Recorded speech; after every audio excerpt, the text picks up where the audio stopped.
মহামারীর কারণে গত বছরের 17 মার্চ থেকে দেশের সব শিক্ষা প্রতিষ্ঠানে ছুটি চলছে। সবশেষ ঘোষণা অনুযায়ী এই ছুটি ছিল রোববার পর্যন্ত। এই অবস্থায় স্কুল কলেজ খোলা হবে কিনা এবং সেই পরিবেশ সৃষ্টি হয়েছে কিনা তা নিয়েই হয় আন্তঃমন্ত্রণালয় বৈঠক।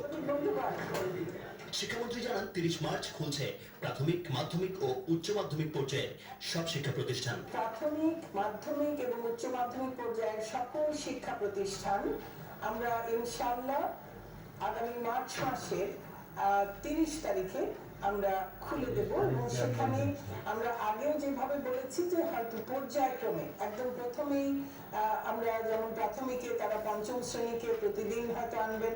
তিনি জানান এসএসসি ও এইচএসসি পরীক্ষার্থীদের নিয়মিত ক্লাস হবে, তবে ষষ্ঠ, সপ্তম ও অষ্টম শ্রেণীর ক্লাস প্রথম দিকে 1-2 দিন করে হবে, পরে তা পর্যায়ক্রমে বাড়ানো হবে।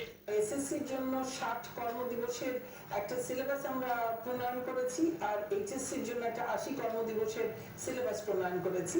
কাজেই সেই 60 এবং 80 কর্মদিবস তাদেরকে ক্লাস করাবার জন্য আমরা চেষ্টা করব সপ্তাহে 6 দিন তাদেরকে ক্লাসে আনতে, আর বাকি ক্লাসগুলো আমরা তাদেরকে হয়তো শুরুতে তারা সপ্তাহে 1 দিন আসবে। প্রাথমিক পর্যায়ের বিষয়টি পরিস্থিতি বিবেচনা করে পরে সিদ্ধান্ত নেয়ার কথাও জানান ডাক্তার দীপমণি। এই শিক্ষকদের দ্রুত রেজিস্ট্রেশন করা এবং তাদের টিকা গ্রহণের বিষয়টি আমরা যথাসাধ্য আমরা নিশ্চিত করার চেষ্টা করব। আব্দুল সজীব, এটিএন বাংলা, ঢাকা।